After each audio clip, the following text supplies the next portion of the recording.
चौधरी परवेज इलाही अटक जेल मुंतकिल। साबिक वज़ीर आला पंजाब को लाहौर हाई कोर्ट ने रिहा किया। इस्लामाबाद पुलिस ने उन्हें कैनाल रोड पर ज़हूर इलाही हाउस के करीब गाड़ी को रोका, उन्हें गाड़ी से निकाला और डंडा डोली करके अपनी गाड़ी में डाल दिया। लाहौर हाई कोर्ट ने परवेज इलाही की रिहाई का हुक्म देते हुए कहा, नैब एजेंसी या कोई और अथॉरिटी गिरफ्तार नहीं करेगी। अदालत ने तहरीरी फैसले में चौधरी परवेज इलाही को सिक्योरिटी फराहम करने की हिदायत भी की थी। 2 सफ़ात पर मुश्तमिल फैसले में कहा गया, परवेज इलाही को नजरबंदी कानून के तहत भी नजरबंद न किया जाए।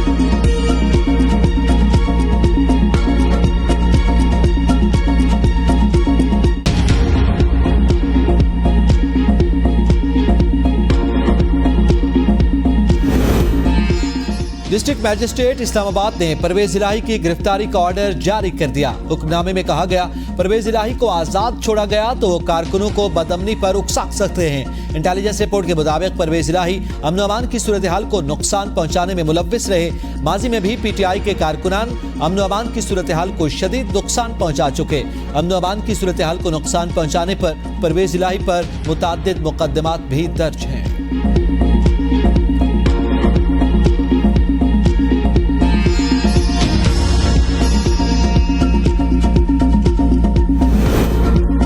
प्रेस कॉन्फ्रेंस नहीं करूंगा, परवेज इलाही की अदालत में सहाफियों से गुफ्तगू। कहा, 4 माह ऐसे ही जेल में नहीं गुजारे, आज भी तहरीक इंसाफ के साथ डट कर खड़ा हूं। रिहाई पर अल्लाह ताला का शुक्र अदा करता हूं। जब भी नून लीग आई उन्होंने महंगाई ही की, मुल्क का बेड़ा गर्क करके नून लीग की क़यादत लंदन भाग गई।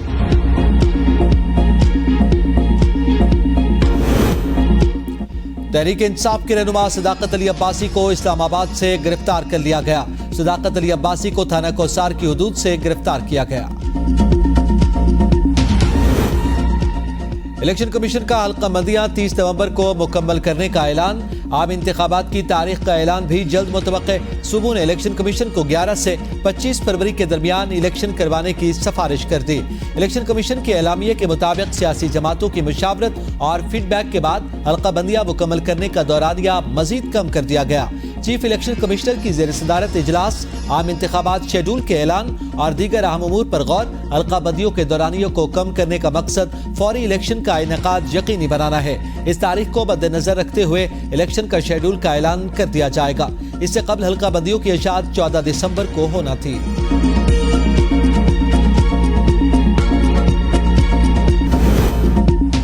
नैब का गलत इस्तेमाल होता रहा, नैब मुआफिया दे रहा है, बदनीयत लोगों के हाथ अथॉरिटी दी जाती रही है। नैब तरामीम के खिलाफ केस की समाअत के दौरान चीफ जस्टिस के रिमार्क्स। कहा, रियासत की जिम्मेदारी है कि मुनसिफाना मुआशरा कायम करे।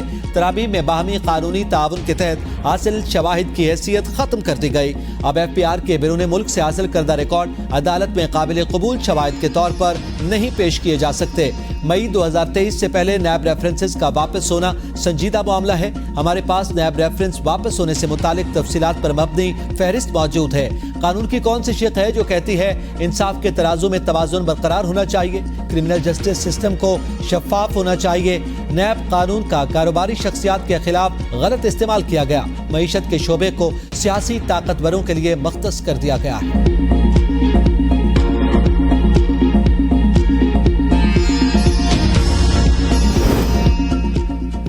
पार्लियामेंटेरियन आवाम का अमीन होता है। सबसे बड़ी खिलाफ वर्जी तो यह है कि कैसे एक शख्स अपनी मर्जी से पार्लियामेंट छोड़कर चला गया। जस्टिस मंसूर शाह का चेयरमैन PTI के वकील से मुकालमा। कहा, इदारों को अपनी अपनी हुदूद में काम करने दें, गैर जरूरी मुदाखलत ठीक नहीं। आपने पार्लियामेंट में ही इन बातों पर लड़ना था जिसे आप छोड़कर चले गए। आपने नशिस्त से इस्तीफा देना था तो इसे किसी और के लिए खाली करते। पार्लियामेंट का फोरम छोड़कर अदालत आने से नेक नियति का सवाल तो आएगा। जोर लगाकर नैब तरमीम में गलती ढूंढी जा रही है। कुछ चीजों को फितरत पर भी छोड़ें। इलेक्शन सर पर हैं, आवाम को फैसला करने दें।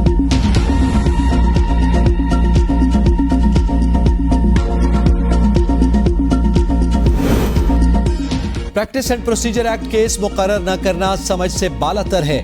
जस्टिस मंसूर अली शाह नैब तरामीम केस में इख्तिलाफी नोट। कहा, चीफ जस्टिस सुमरता बंदियाल और जस्टिस एजाजुल एहसन की राय से इत्तेफाक नहीं करता।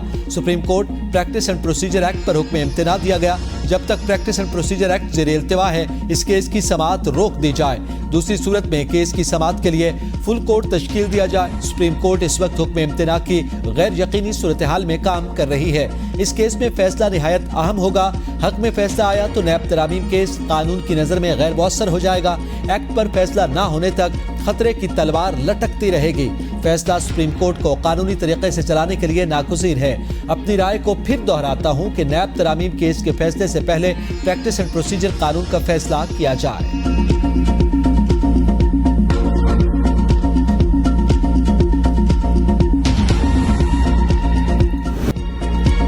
निगरान हुकूमत ने IMF की एक और शर्त पूरी कर दी। फी लीटर पेट्रोल पर लेवी की फुल शरह आयद। फी लीटर पेट्रोल पर 60 रुपए लेवी आयद। वजारत खजाना के मुताबिक डीजल पर भी 50 रुपए लेवी है।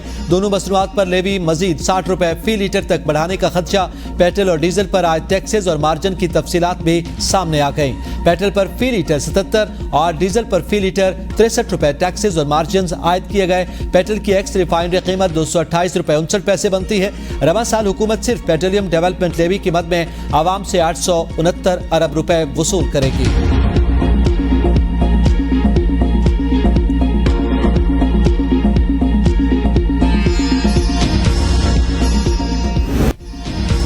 शहरियों ने पेट्रोलियम मसनूआत की कीमतों में इजाफा मुस्तरद कर दिया। कहा, हर हुकूमत ने आवाम की जेबों पर डाका डालना मामूल बना लिया। पेट्रोलियम मसनूआत की ट्रिपल सेंचुरी जुल्म है। लोगों से जिंदा रहने का हक छीना जा रहा है। महंगाई का नया तूफान आएगा। अब तो 2 वक्त की रोटी भी नामुमकिन हो चुकी।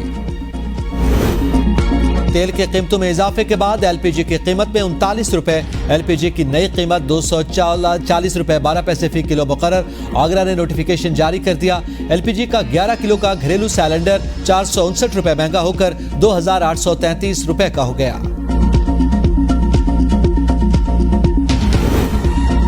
पेट्रोलियम मसनूआत की कीमतों में इजाफे के आफ्टर शॉक्स। ट्रांसपोर्टर्स ने किराए बढ़ा दिए। रेलवे के किरायों में भी इजाफा। रेलवे ने 16 रोज में दूसरी बार किरायों में इजाफा किया। रेलवे इंतजामिया ने तमाम मेल एक्सप्रेस पैसेंजर और इंटरसिटी ट्रेन के किरायों में 5% इजाफा कर दिया। पार्सल और लगेज रेट पे 5% इजाफा। इजाफे पर अमल दरामद 2 सितंबर से होगा। नोटिफिकेशन जारी।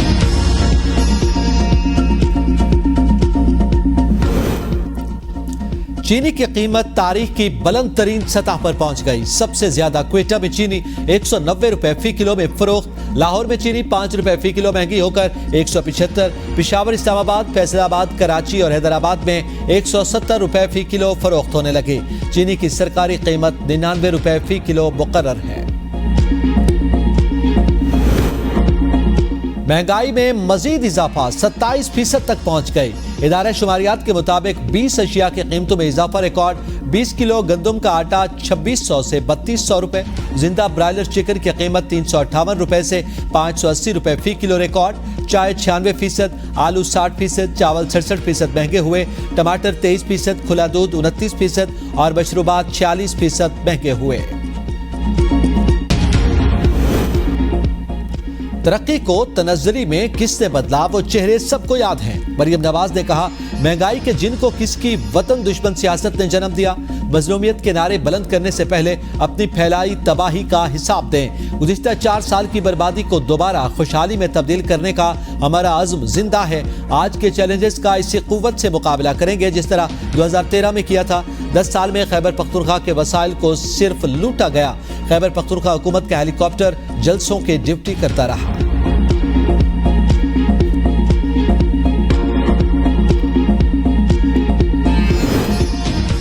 हमारी हुकूमत, निगरान हुकूमत तमाम पॉलिसीज देकर चले तो मुल्क बेहतर होगा। साबिक वजीर खजाना इसाक डार कहते हैं, हमने तमाम बैरूनी अदायगियां वक्त पर की।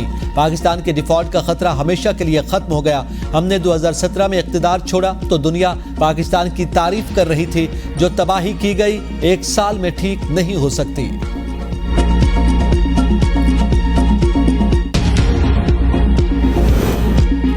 बिजली बिलों में इजाफी टैक्सेस और महंगाई के खिलाफ आज मुल्कगीर हड़ताल। ताजिरों का शटरडाउन हड़ताल का ऐलान। वकला बरादरी भी हड़ताल में शामिल। पेशावर बार एसोसिएशन ने भी मुकम्मल हड़ताल का ऐलान कर दिया।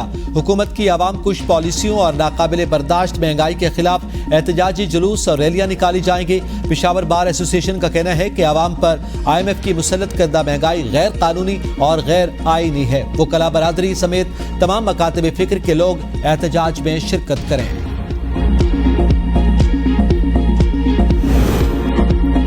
बिजली बिलों में रिलीफ का फैसला आज सामने आ जाएगा। निगरान वजीर इत्तलात मुर्तजा सोलंकी ने कहा, आइन में निगरान हुकूमत की जिम्मेदारियां मुतय्यन हैं। हमारे हर इक़दाम का महवर मुल्क का बेहतरीन मफाद होगा। इलेक्शन कमीशन जो तारीख देगा उस पर इंतखाबात के इनेकाद में हर मुमकिन मुआवनत करेंगे।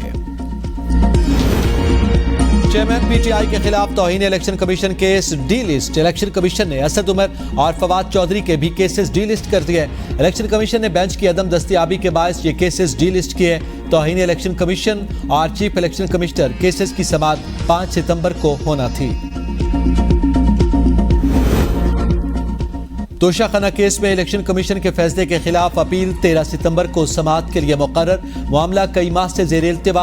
आप क्या चाहते हैं? Chief justice Islamabad high court का इस्तिफसार। बैरिस्टर अली जफर ने कहा, अपील और पुरानी दरखास्त समाअत के लिए मुकर्रर करें तो मजीद दलाइल नहीं दूंगा।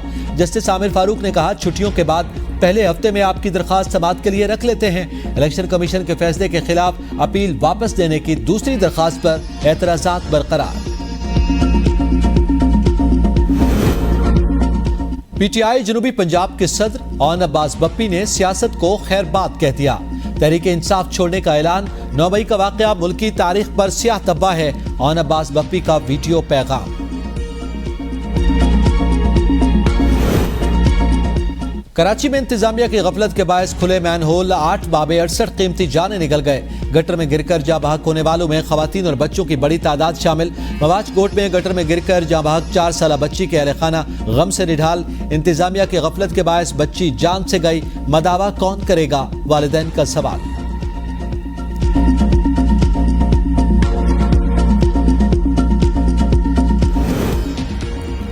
समड़ियाल में हामिला खातून के कत्ल की हौलनाक तफसीलात सामने आ गईं।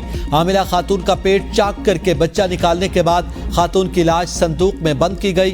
खवातीन के मुताबिक मकतूला राफिया को जूस में बेहोशी की गोलियां डालकर पिलाई। जब राफिया बेहोश हो गई तो उसे कत्ल कर दिया गया। बच्चा हासिल करने के लिए खातून का पेट चाक किया गया, लेकिन बच्चा भी अस्पताल ले जाते हुए जान से गया। सजा से बचने के लिए गिरफ्तार खवातीन एक दूसरे पर जिम्मेदारी टालने लगी।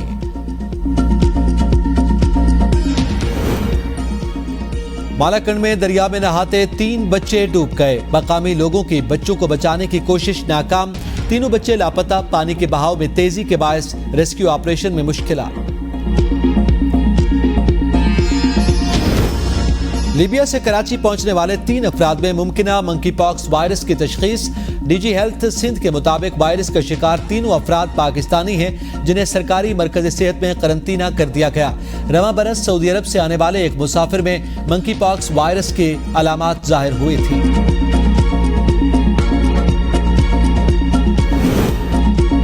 कराची के प्रेडी थाना केस में अली मादल शेख की 20,000 रुपए मुचलकों के एवज जमानत मंजूर। कराची सिटी कोर्ट ने पेशावर के मुकदमे में अली मादल शेख का 1 दिन का रादारी रिमांड मंजूर कर लिया। मीडिया से गुफ्तगू में अली मादल शेख ने कहा, मेरी जिंदगी को खतरा है। आसिफ जरदारी और उनके फ्रंटमैन मुझे कत्ल करना चाहते हैं। पीपल्स पार्टी सिंध में मुझे अपने लिए खतरा समझते हैं। महंगाई के खिलाफ आवाम और ताजर बरादरी के साथ हैं।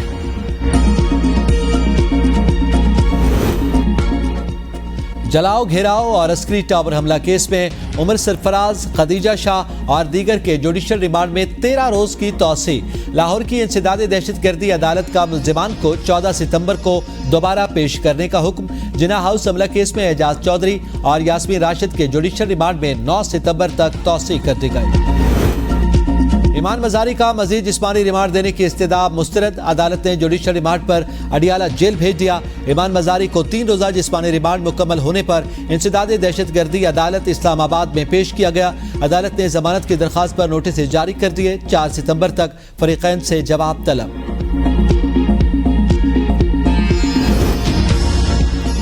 मिसाली महकमा लाजवाब ड्राइवर। कराची से पंजाब की तरफ जाने वाली मालगाड़ी से 10 बोगियां अलग हो गईं।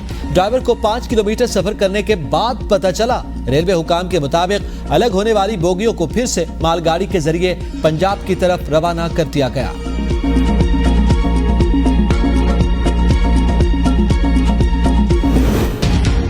कराची, शेर के रखवाले को कराची चिड़ियाघर बुलवा लिया गया। अब्दुल्ला ने पिंजरे में दाखिल होकर शेर के गले से पट्टा निकाला। चिड़ियाघर इंतजामिया की जानिब से खाली पिंजरे की सफाई करवाकर शेर को शिफ्ट करवाया। शेर की देखभाल की जिम्मेदारी अब चिड़ियाघर इंतजामिया पर आयद होती है।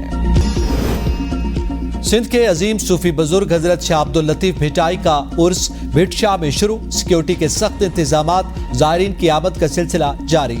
निगरान वज़ीर आला सिंध कहते हैं, भिटाई सरकार दुनिया की भलाई और खुशहाली के ख्वाह थे। हमें नफरतों के खात्मे के लिए शाह साईं के पैगाम को आम करना होगा।